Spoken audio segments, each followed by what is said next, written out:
Bonjour et bienvenue chez Saint-Cyr Automobile. Aujourd'hui, je vous explique comment fonctionne un autoradio GPS sur une Kia. Allez, je commence donc par la radio. Vous avez donc un raccourci ici donc pour la radio. À chaque fois que vous allez appuyer donc sur ce bouton, vous allez faire apparaître ici la bande FM ou la bande AM. Une fois que vous êtes sur la bande qui vous intéresse, vous utilisez donc les petites flèches ici qui vous permettent en fait de modifier les fréquences de station pour rechercher une station en particulier. À chaque fois que vous utilisez la flèche, en fait, ça va s'arrêter sur la station que la radio va capter. Si jamais vous voulez utiliser la liste des stations, vous aurez des petites flèches dans l'autre sens, puisque les radios donc sont classées par ordre alphabétique. Il vous suffira d'appuyer donc sur la radio pour l'écouter. Ici, vous avez les options pour pouvoir balayer, par exemple, donc toutes les stations que votre radio va pouvoir capter. Ensuite, vous avez le TA donc, qui est en route. Le TA qui est en route, c'est un trafic autoroutier que vous mettez sur off ou que vous mettez sur on. C'est-à-dire que ça coupera votre radio ou votre lecteur CD pour mettre l'information routière. Alors, ça le coupera pas sur des chaînes comme Chéri FM, Énergie, ça coupe uniquement si vous êtes sur le réseau France, France Info, France Musique, etc. Vous avez aussi donc la possibilité de mettre sur on ou sur off donc la fonction news qui vous amènera à avoir aussi les informations, donc les nouvelles en fait qui seront passées en priorité, pareil lorsque vous écoutez un CD par exemple, ou si vous êtes sur la radio, donc ça coupera la radio pour mettre les informations des nouvelles. Région off ou région on, c'est pour pouvoir avoir toutes les radios qui existent, même les radios régionales.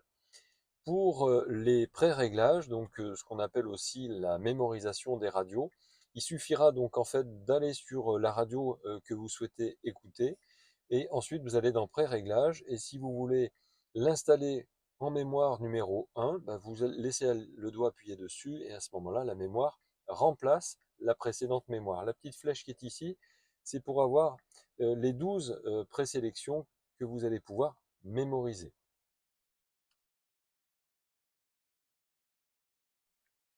On va passer aux médias. Le média, c'est si par exemple vous voulez mettre une clé USB avec de la musique, vous l'insérez donc dans votre support USB qui se trouve sous la climatisation ou dans la coudoir centrale et vous voyez apparaître donc USB automatiquement ici et si vous cliquez sur USB, vous pouvez passer donc sur CD, iPod, Bluetooth puisque vous allez pouvoir écouter de la musique depuis votre téléphone portable si vous avez associé un téléphone en Bluetooth évidemment.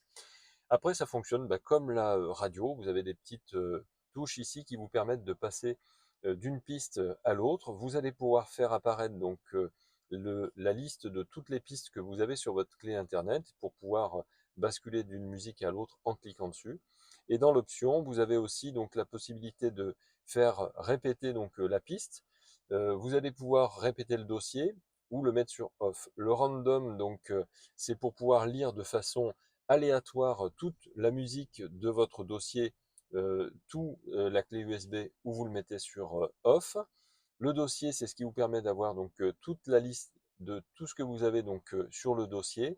Les albums, c'est si vous avez classé sur votre clé USB, la lecture de votre musique se fera en fonction en fait des albums. Elle vous proposera les différents albums ou les différents artistes, tout simplement. Voilà pour la lecture de la clé USB.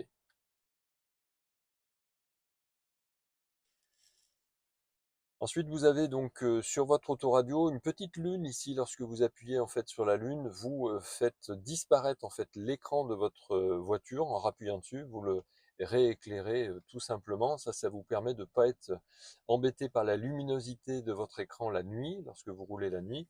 Mais par contre, même si l'écran est éteint, tout fonctionne, donc le GPS, l'USB ou la radio. On va passer à l'onglet navigation parce que vous avez donc ici donc le bouton nav. Déjà, vous allez pouvoir donc appuyer sur le bouton map pour faire apparaître en fait votre carte à l'écran tout simplement. Et si vous appuyez sur le bouton donc navigation, là vous faites apparaître le fichier donc navigation qui vous permet d'aller donc sélectionner donc un pays.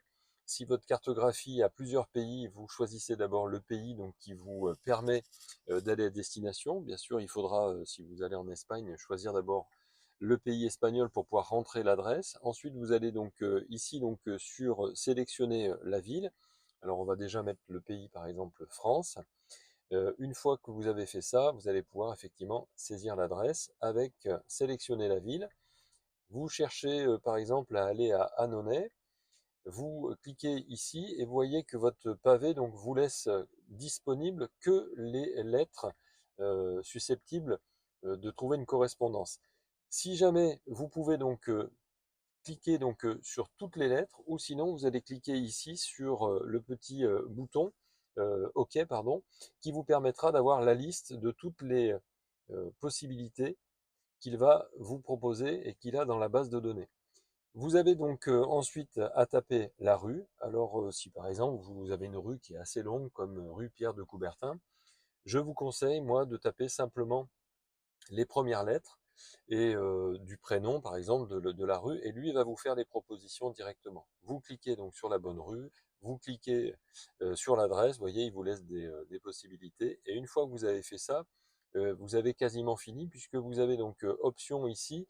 Quand vous êtes sur option, vous pouvez demander un itinéraire rapide, vous pouvez demander d'éviter les routes à péage, de prendre les tunnels, etc. Une fois que vous avez fait votre choix sur la façon dont vous voulez y arriver, vous avez plus qu'à appuyer sur démarrer, et votre itinéraire donc vous propose aussi donc à nouveau donc un itinéraire court, un itinéraire donc rapide. C'est pour ça que vous avez donc la petite horloge à côté. L'itinéraire donc un petit peu plus long mais qui vous permet d'avoir, vous voyez, une distance plus courte.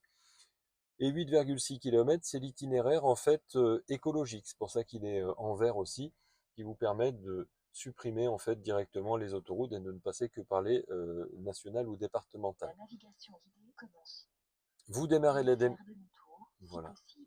Vous démarrez donc la navigation, et donc lui va vous déjà vous donner donc un dessin avec le zoom qui est ici, qui vous permet donc de zoomer ou de dézoomer donc votre cartographie pour être au plus près de ce que vous avez besoin de voir pour vous diriger. Ici vous avez donc 12h46 c'est l'arrivée prévue, 7,4 km c'est la distance qui vous sépare de votre destination, et 11 minutes pour le trajet. Ici, vous avez une petite touche nord pour avoir toujours le nord au nord, ou pour avoir simplement la voiture qui va être en face de vous. À vous de choisir. Et ici, vous avez donc un demi-tour à faire dans 10 mètres pour pouvoir vous remettre sur la bonne voie. Vous avez, lorsque vous avez un itinéraire en cours, la possibilité donc de changer l'affichage. Vous avez la possibilité donc ici de vous mettre en 3 dimensions par exemple. Ici, vous avez donc dans l'affichage la possibilité d'avoir les infos itinéraires sur le côté. Sur l'affichage, vous avez aussi donc les différentes manœuvres, vous voyez, en grand. Sur l'affichage, vous avez aussi le plein écran pour enlever donc toutes les autres notifications qu'on venait de mettre. Et puis donc vous avez les catégories POI que vous voulez faire apparaître sur votre carte. Les POI, c'est les points d'intérêt et d'information, donc notamment, vous voyez, station-service, restaurant, etc. Donc si vous voulez faire apparaître les stations-service, vous validez avec OK. Et lorsque vous vous retrouvez donc sur votre cartographie, à ce moment-là, vous aurez donc les différentes stations-service qui apparaîtront au fur et à mesure de votre parcours. Ensuite, dans menu, vous avez donc aussi le menu donc itinéraire pour enregistrer la position de votre voiture, par exemple, pour changer les options d'itinéraire, parce que vous avez mis un itinéraire rapide, par exemple, mais vous voulez éviter les péages, à ce moment-là, vous mettez éviter les péages et vous validez, et à ce moment-là, ça recalcule un La itinéraire. navigation guidée commence. Ici, vous Veuillez avez donc faire dans demi-tour itinéraire si aussi possible. un planificateur de trajet, le navigateur, planificateur de trajet, ça veut dire ce que ça veut dire que vous planifiez votre trajet avant en fait de lancer la navigation. Ici donc, vous voyez dans suivant, précédent, dans les sections, vous allez pouvoir donc voir votre itinéraire puisqu'on était dans le menu itinéraire et donc navigateur, et le POI sur itinéraire, on retrouve effectivement la fonction qu'on vient de voir à l'instant. Dans menu, à nouveau, vous avez aussi le trafic. Donc, vous pouvez demander donc à ce que lorsqu'il y a un trafic dense, des bouchons ou des travaux, à démarrer effectivement un nouveau calcul d'itinéraire, puisque vous avez besoin de faire une déviation. Lorsque c'est pas le cas, il va La vous mettre ce navigation message-là. guidée commence.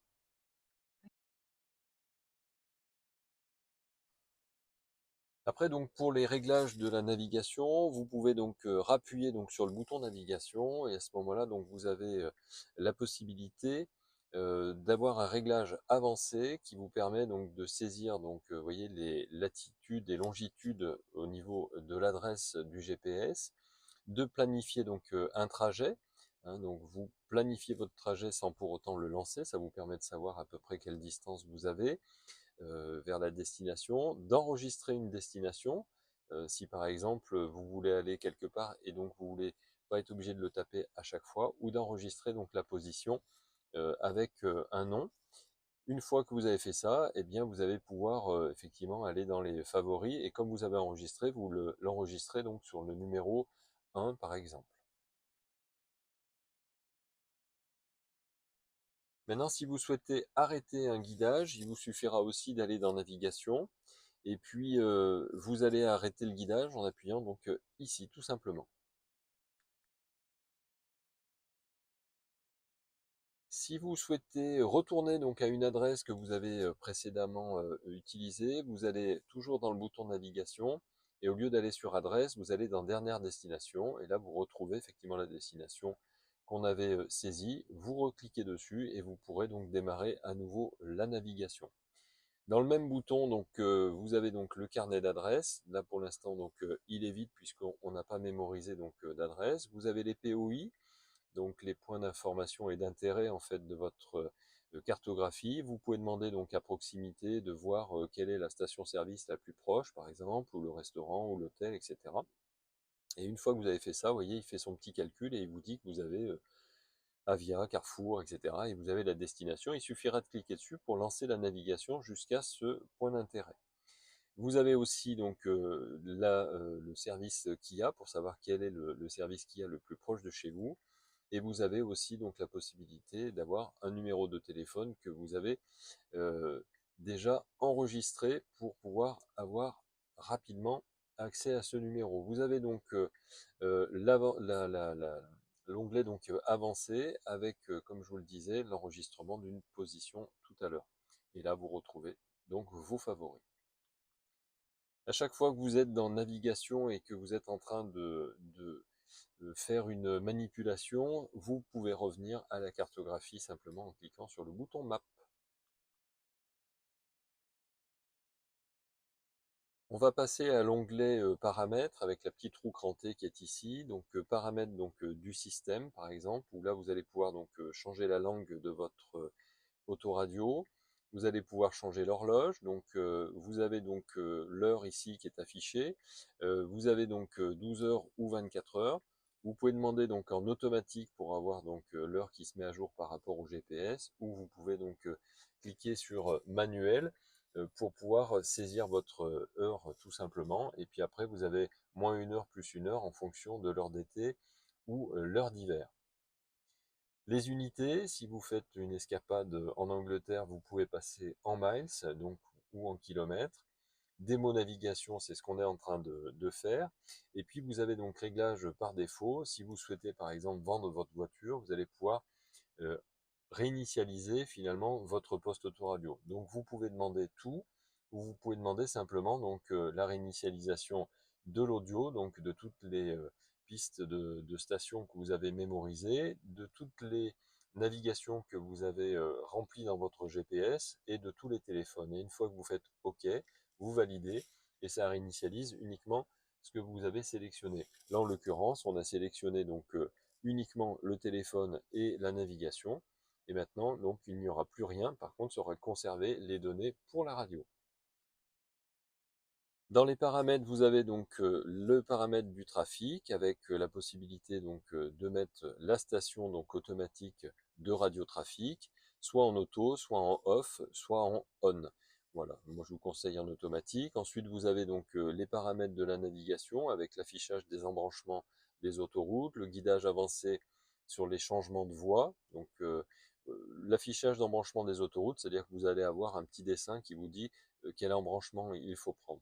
Planifier les différents itinéraires et si vous avez donc coché alerte vitesse, dès que vous dépassez la vitesse autorisée, vous avez une alerte. C'est pour ça que ça sonne parfois.